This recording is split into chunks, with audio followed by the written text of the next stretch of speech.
everyone, welcome back to Cincinnati Zoo Tales. I'm Jenna. And I'm Mark. Thank you all for tuning in for another episode. We really appreciate it. Jenna, we've got a very informative show today lined up, right? We're actually welcoming back one of our former guests, Dr. Jessica Heinz. She's one of the associate veterinarians here at Cincinnati Zoo. She's been on the show before, but welcome back, and thanks for taking your time to meet with us again. Yeah, thank you guys for having me back on, and I'm excited to talk to you guys about this topic and share some more with the world. So we are going to talk about a topic that isn't quite as fun or exciting. No, it's not exciting. It's not exciting. It's tough. Yeah. But Dr. Jess is going to teach both Mark and myself, and hopefully all of you listeners, so much about a disease that is unfortunately impacting elephants. And we wanted to get this episode out ahead of time before we hopefully receive elephants for our new elephant barn coming later this year or next year in 2024. So we'll let you tell us all about EEHV. I can't pronounce it, so I'll let you tell us the long version of it. Yeah, so EEHV is a topic that I'm sure anyone who follows zoos and elephants in human care have probably come across. So EEHV stands for Elephant Endothelial Tropic Herpes Virus. And that sounds like a really big, long, scary word. If you kind of break down the Latin for it, elephant, obviously it's specific to elephants. Endothelial tropic means endothelial is blood vessel. So it means of the blood vessel. Tropic means loving. So this is a virus that loves blood vessels. And it's a herpes virus that is prevalent in a lot of elephants. Now, all animals have some kind of herpes virus. Fish have herpes, birds have herpes, humans have herpes. When you hear of the common cold sore that you get when you get a little stressed out and you get a little blister on your lip, that's a herpes simplex virus. So humans ourselves, we have our own herpes virus. The nice thing is herpes don't tend to transfer between different species, so it kind of stays in there. So there's no danger to us from elephant herpes virus, and there's no danger to elephants from our herpes virus. But that kind of gives you a sense of where this virus name and gives you a sense of what it's going to do in the body. So EEHV is something you hear about. Like I said, herpes virus, you hear that old adage, herpes is forever. So it's something that a lot of elephants have, and all elephants have some sort of herpes. We found that this endothelial tropic herpes virus, there's a couple different types. You'll hear about people talking about type 1 through 7. And it seems like Asian elephants and African elephants have the different types in different distributions. So we hear about type 1, 4, and 5 happening in our Asian elephants, and type 2, 3, 6, and 7 happening in our African elephants. Now, it's hard to tell. They kind of named the types. They're not necessarily related to each other. It's just kind of the order of discovery. So don't get hung up in the fact that one has one or one has the other. But we know this happens in wild elephants. It happens in elephants in human care. They actually looked at the genetics. These herpes viruses have been with these elephants and evolved with the elephants for at least 1 million years. So it's something that's way, way, way back when. They've evolved with it. But unfortunately, we're starting to realize in the care of elephants that we have found deaths from this virus. And when the virus becomes deadly in an elephant, we get what's known as hemorrhagic disease, or you'll hear us say EEHV HD. And that's when the virus starts attacking those blood vessels that it really, really loves. And as you can imagine, we have blood vessels all over our body. And if we have damage to our blood vessels, there's a potential for damage in any part of our body. So you can have organ failure of your liver, of your heart, of your kidneys. You can have bleeding into your skin. And it's very, very hard to combat that kind of disease because you're not just giving one medication to help your liver. You're not just giving one medication to help your heart. You have to find a medication that's going to fix the blood vessels over your entire body. And that's really, really hard to do. So what we found is that when these elephants are starting to show signs of this hemorrhagic disease, by the time they get the damage to that blood vessel and they get that bleeding in their skin, in their tissues, they actually die very, very quickly from it. You'll hear reports of as soon as an elephant starts showing what we call clinical signs or actually showing effects from that hemorrhagic disease, they can die in as little as 12 hours. So it's incredibly devastating. Wow. Mm-hmm. So this is a disease that's become very important to zoos to learn more about. Unfortunately, as soon as those elephants get the hemorrhagic disease, the mortality rate is up to 70%. So that means that, up to 3 out of 4 elephants that are getting this disease are dying from it. And unfortunately, it seems to be affecting our baby elephants the most. So as you mentioned, Jenna, it's a slightly heavy episode because we're talking about illness in baby elephants, and no one wants to see that. Not only are they one of the cutest things in the world, but after a 22-month gestation, like especially as people that care for them, I'm sure it's so hard to lose any animal, but one is big and charismatic and smart and family-oriented, and then again, you just waited so long for that baby to get there, and then you're losing them really young. It just feels extra unfair. Yeah. And you mentioned that it's not new. It's in the wild. It's in zoos, but you seem, or at least it seems to me, that we're hearing about it more often. Why do you think that is? Yeah, so it seems like in the past 20 years, we've really learned more about this disease. Unfortunately, because it's a disease that affects blood vessels, in the wild, when you have an animal that dies of this disease, they decompose very quickly. And so I think one of the just simplest answers is that by the time an elephant in the wild dies of it, they're probably being predated upon by other animals, and it's just physically hard to find those signs that let us know that it's a virus that killed this animal and not something else. And so in human care, in the past 20, 30, 40 years, we've started to realize that some of these elephants, as we get these molecular diagnostics, we're able to do things with DNA, we're able to find viruses with microscopes. These diseases that we just physically couldn't find, we're starting to realize we're going back into our histories, into our tissues. Zoos have done a great job of every time an elephant or another animal dies, we tend to save a little bit of tissue, put it in a deep freezer. Maybe one day we'll use that tissue for something. And we're starting to go back into those tissues and learn that some of these deaths that we thought were other diseases were actually this virus. So some of it's more about just our ability to diagnose it. And now that we're learning how to diagnose it, we're learning how to catch it sooner and sooner. And that's been the real breakthrough, is how do we learn about this disease in a way that we can prevent it before they're showing those clinical signs. So like I mentioned, this is a baby elephant disease. We found that the most common ages that it affects is elephants 1 to 8 years old. But we have had deaths in elephants as old as 13 years old. So that's a really long time to be at a threat of this disease. Interestingly, elephants less than a year old don't seem to be dying of hemorrhagic disease or this herpes virus. And one of the theories behind that is because when they're born and kind of that initial transfer of antibodies from the mom, they have those antibodies for about 1 to 2 years. And it seems as if the antibodies that they get from their mom protect them in that first year or so. And so those animals, we have not seen deaths from EEHV hemorrhagic disease. But as soon as those antibodies start to wane or start to kind of wear off, then they're vulnerable until they get their adult immune system. And they're of a similar lifespan to us. We think of a child in their age as kind of like a child in our age. That's that 1 to 8 years old, pre-teen. Once they're a teenager, they've built up enough antibodies, their immune system is strong enough that if they get exposed to the virus then they have a little bit more protection against it. But if they get the virus that very, very first time when they're young, old enough to not have their mom's antibodies, but young enough that they don't have their own antibodies, that's when they're very, very vulnerable. And in a study across the past 40 years, it appears that of all of the elephants that have gotten this virus in that time stage, 1 out of 4 have developed hemorrhagic disease, and that's where that 70% mortality comes into play. So it is actually the single biggest impact on Asian elephants and one of the biggest limiting factors for maintaining a population in human care. Because we've had so many deaths, there have been around 40 deaths from this in Asian elephants. African elephants, we do see deaths as well, just at a much lower rate. I did mention, I just kind of wanted to clear up if anyone's kind of confused on the terminology. Like, we're hearing you mention the deaths from EEHV and the deaths from hemorrhagic disease. Correct me if I'm wrong.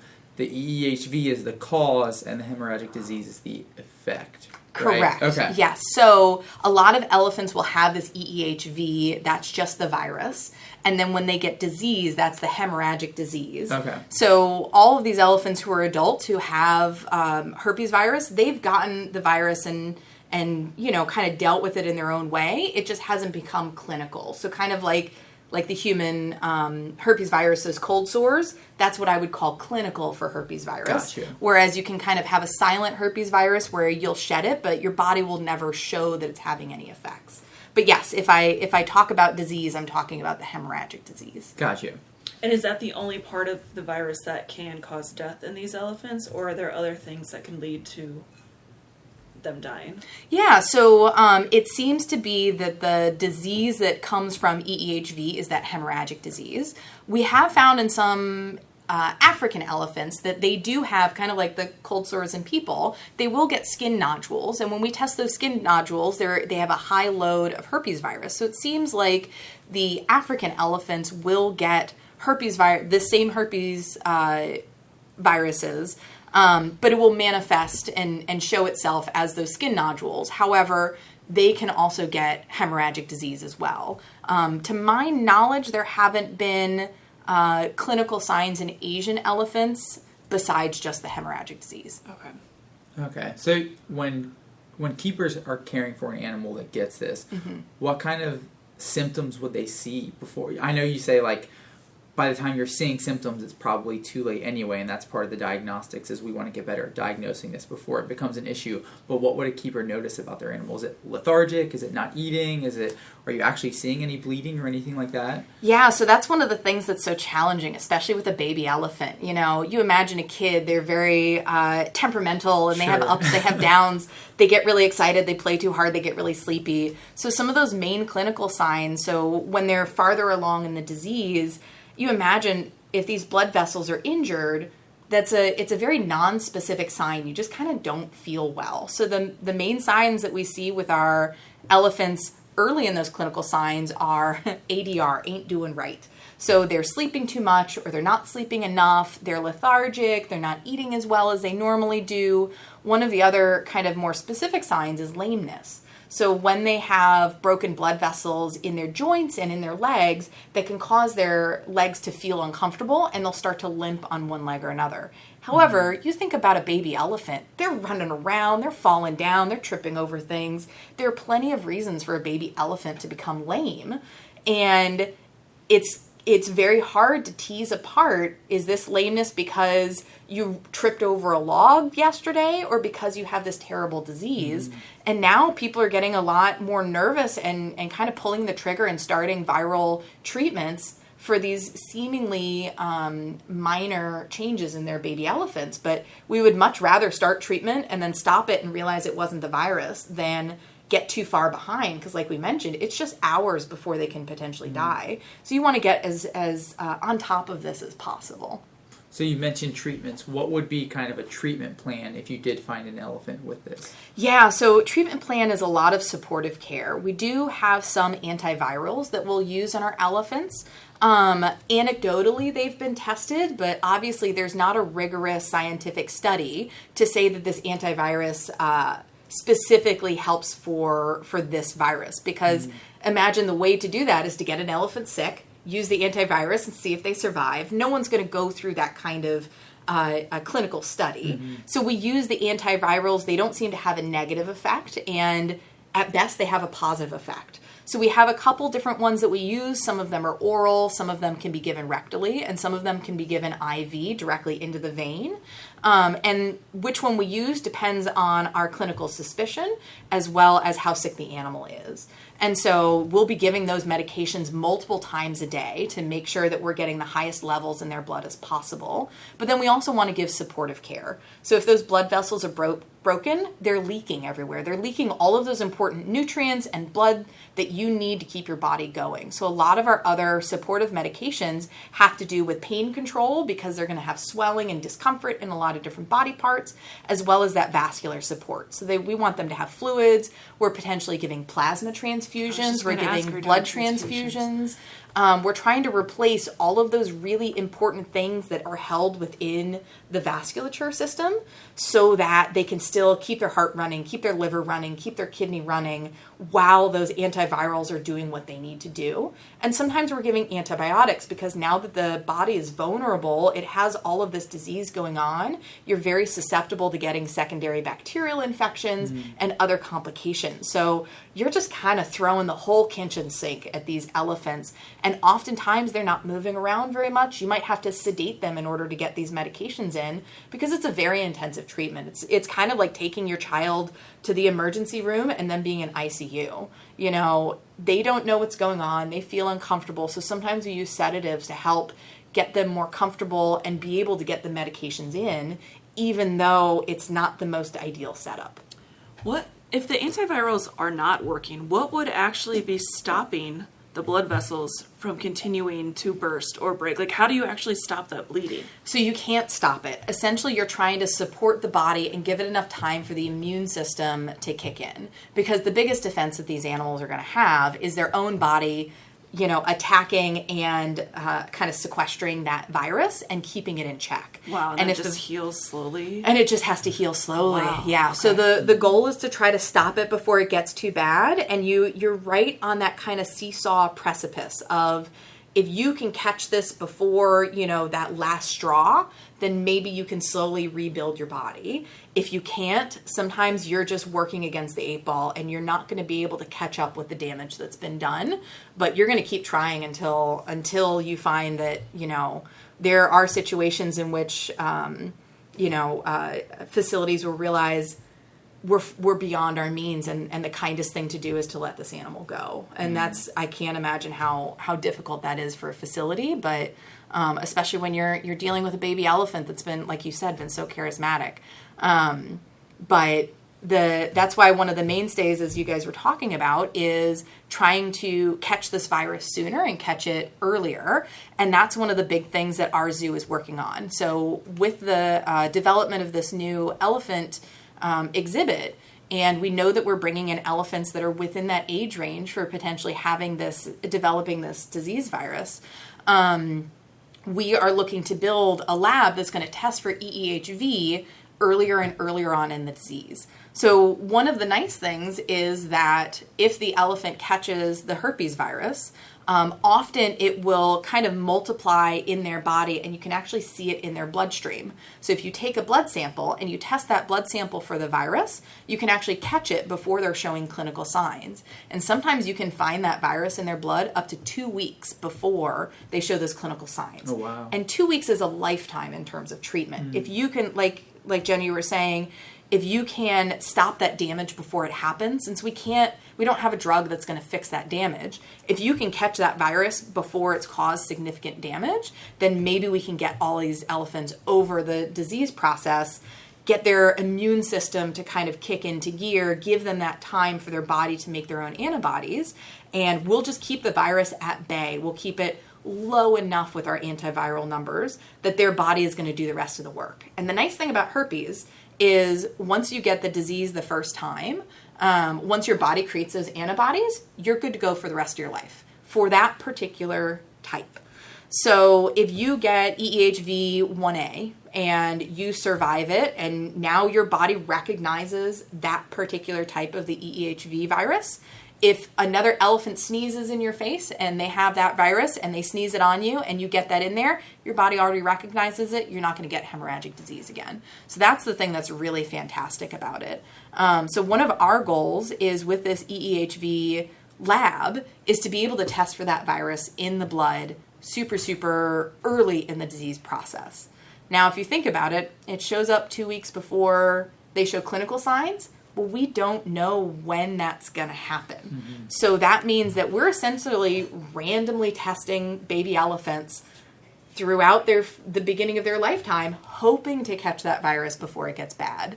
And a lot of places are testing weekly to try to catch that virus because you don't want to have that 2 week gap in which you accidentally miss it.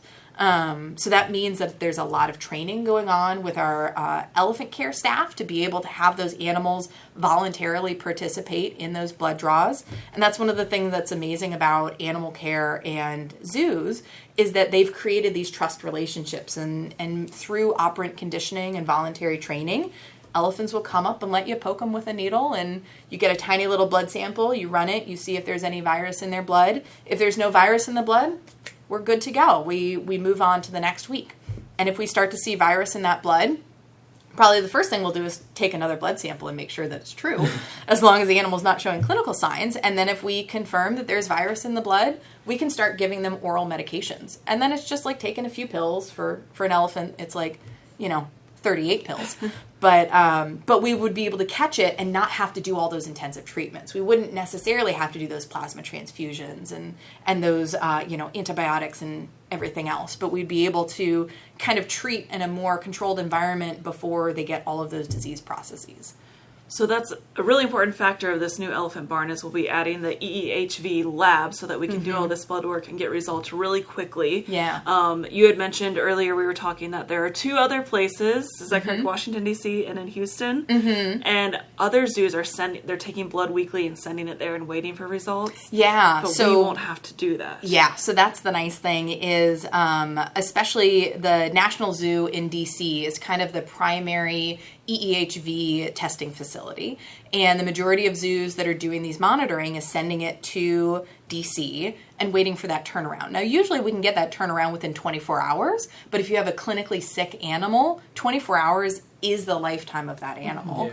And so we want to be able to get that information in 4 to 6 hours. So when we have the lab up and running, and we've worked out all the kinks, it's not quite there yet.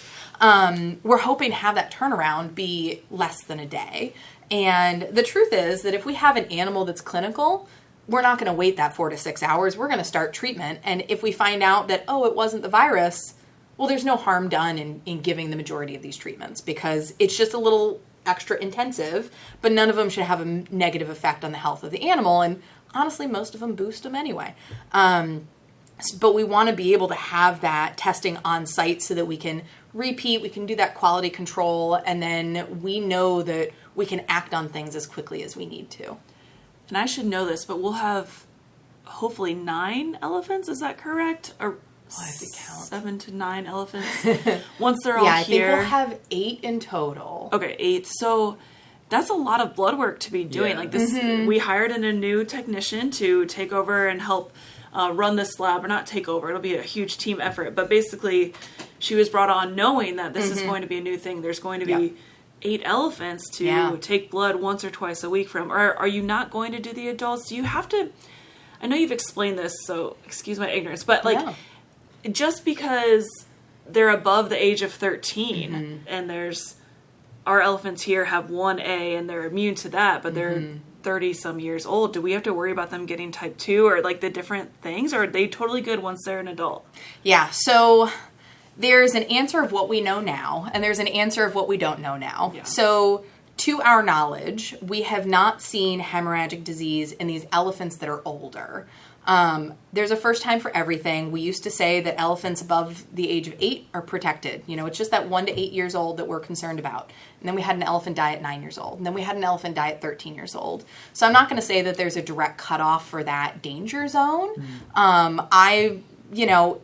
We might arbitrarily say we're going to test anyone under the age of 16 because that's close enough. And who knows, maybe we test an 18-year-old once a month instead of once a week. Okay. But it will mostly be those individuals that are in that kind of 1 to 13, 14-year-old range. Those are going to be the ones that we test pretty intensively. Okay. And then the adults, instead of testing that blood for viremia, what we might do is test their trunk washes for shedding of the virus. Because if we find that a certain elephant is naive or doesn't have antibodies to a certain strain or a certain type of this virus, then we know, okay, you don't have any antibodies against type 1B. If you get exposed to it for the first time, you're at a much higher risk. That's what I would be worried about. So let's about. Test all the adults who might shed 1B. And so instead of testing for virus in the blood, we can actually take trunk samples and snot, essentially, and test for virus in the snot. Now, we wouldn't do that as frequently because then there is a point at which you don't have so many resources. Would I love to have a flow meter on the end of every elephant's trunk so that I knew every sneeze what was coming out of it? Yeah, that would be great. But that's not practical, and we're just kind of looking for surveillance.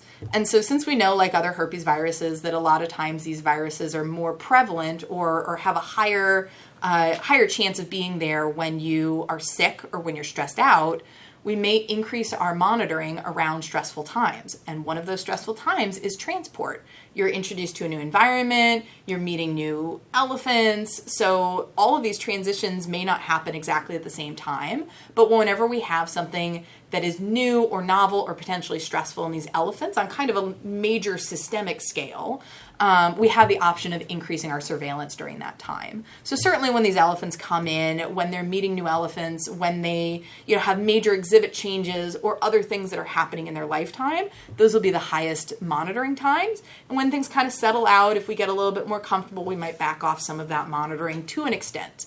But we will kind of play that by ear. And it'll also depend on what other resources are available to us in terms of prevention and treatment of this disease. If we find that there are other treatments or other prevention that we can do, that might change our surveillance and our treatment schemes as well. No, that makes sense. And it's just like us, right?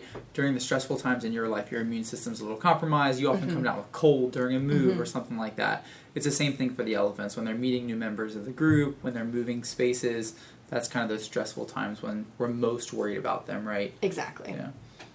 So that's why it's incredible that we are having this lab here, because we'll have a lot of changes for all of the elephants. Yeah. The ones moving here, the ones moving from one part of the zoo to another, to meeting new herd mates and all of the things.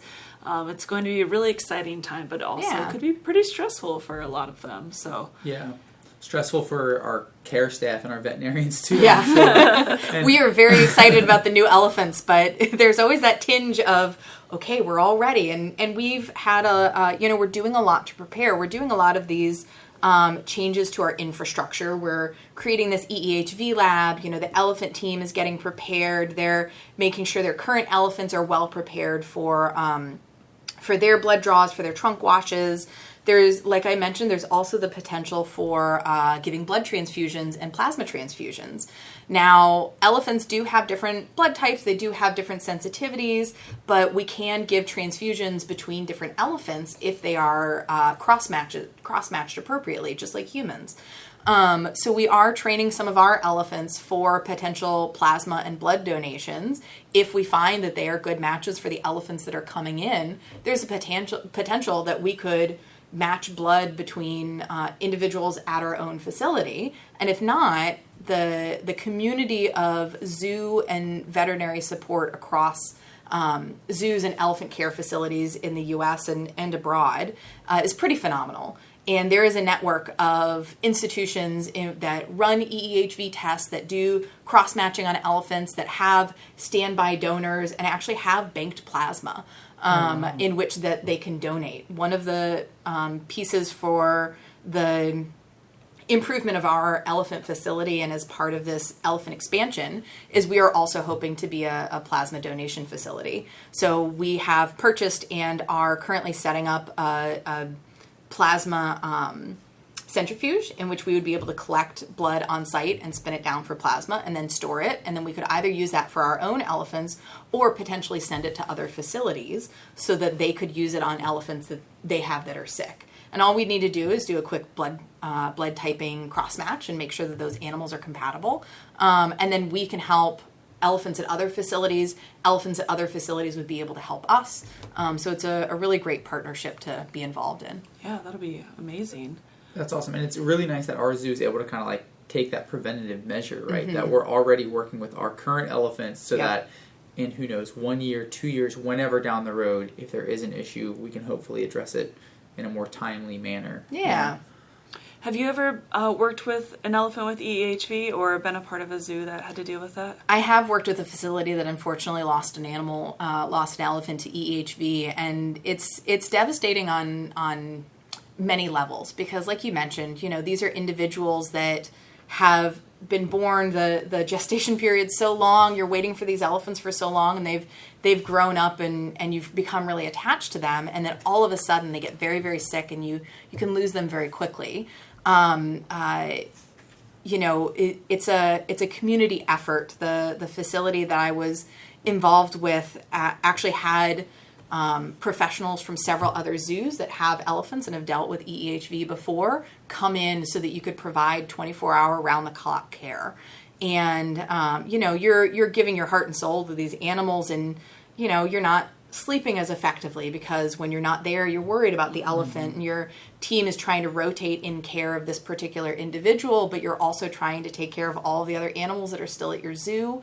And for the terrible that it is, it's really amazing to see the community support that comes around it, because you just have people from all of our facilities physically coming in, or sending their messages of support, or sending their advice for the most novel treatment of, I just did this treatment in our elephant and it seemed to help, so why don't you try that as well. There's a really increasing outpouring of information, and there's a network specifically about EEHV in which professionals can discuss, share treatment protocols, and kind of keep the latest and greatest information that they learn without having to wait for publications or wait for textbooks or wait for journal articles to come out. So that's been pretty phenomenal as well.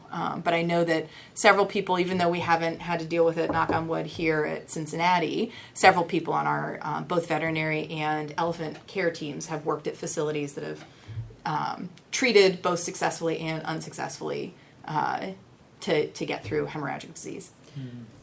Tell us about a vaccine. Is that on the horizon? Is there a reason there isn't one yet? Is it? Yeah. Is there hope for that? There's definitely hope for a vaccine, for sure. Unfortunately, the real world isn't like the movies where, at the beginning of the movie, you realize there's this terrible disease, and then an hour and a half later, they've discovered the cure and everyone's gotten it.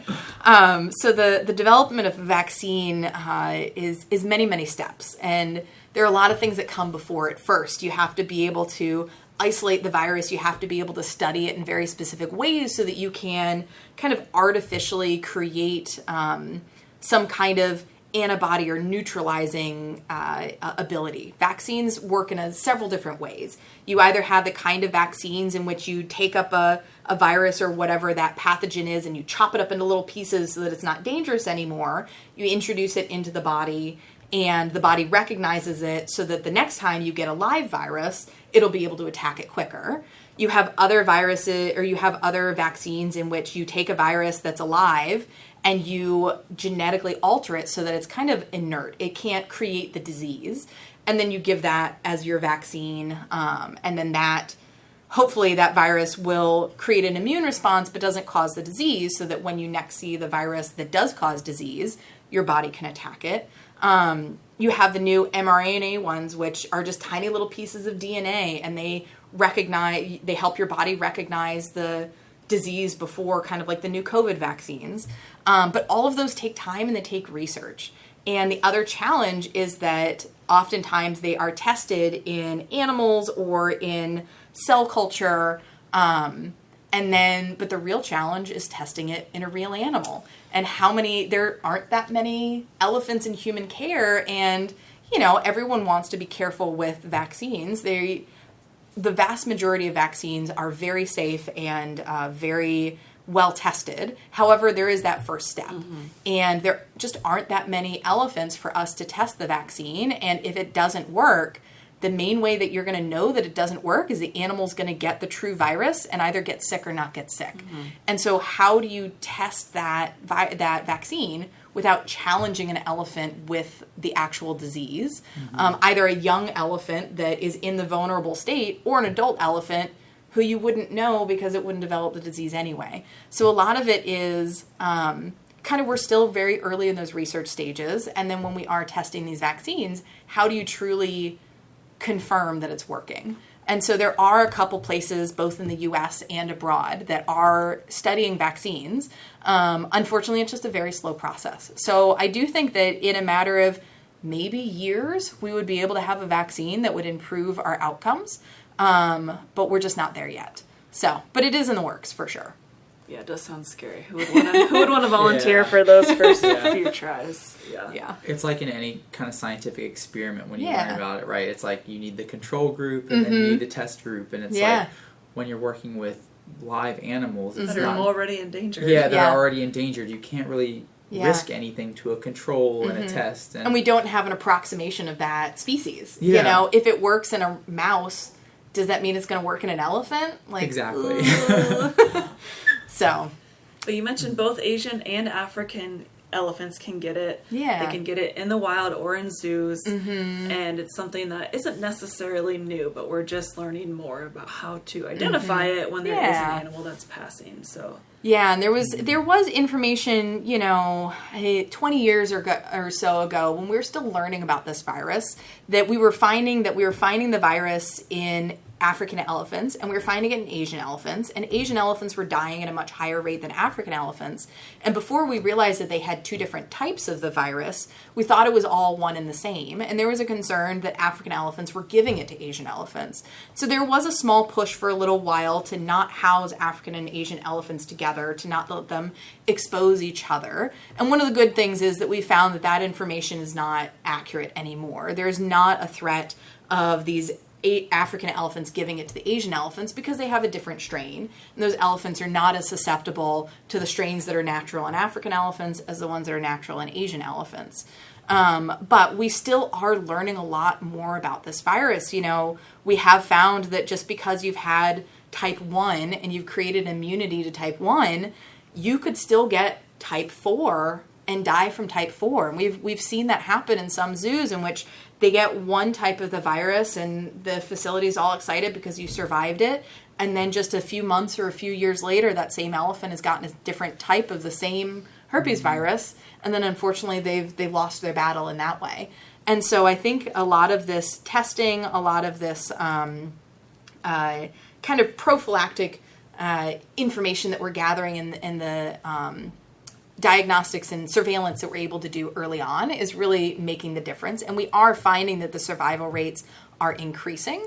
I don't have the statistics because we haven't physically done the statistics on that yet, but in talking to other facilities, it seems like when we're able to catch that early on, we're having much better survival rates. And that's one of the things that's super exciting. It's a lot of work on the outset to do this testing, to do this surveillance, but if it means a happy, healthy elephant at the end, then it'll be worth it. Definitely. Yeah, definitely. And hopefully that's something that obviously at our facility with the new lab, we're able to test and we're able to diagnose before we have any issues. Yeah. And there's always the chance, everything that we've learned about this virus is something that we have learned from other cases. So we didn't know X, Y, or Z until it happened. And that's one of the things that's a little bit scary. Right now we think that if we can test 2 weeks early and catch it early, that we're going to have better success. There is always the chance that we find that virus early, and despite our best efforts, these animals still succumb because we still don't know all of the ins and outs of this virus. But if we can, change that death rate from 70% to 50%, well, that's still something. We're probably still going to lose elephants whenever you start to see this virus in a susceptible, a young elephant that can get the disease.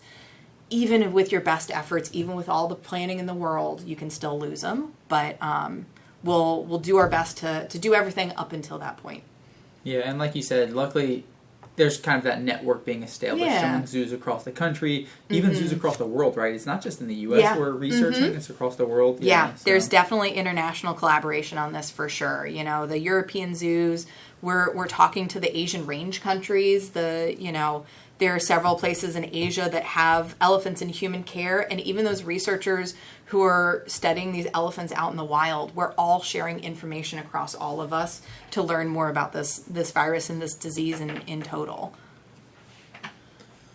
Well, is there anything else we haven't talked about that we think or that you would like to share with our listeners? So that, again, this is an interesting topic. It's not necessarily fun, but with our new elephants coming, it would be something that could be expected.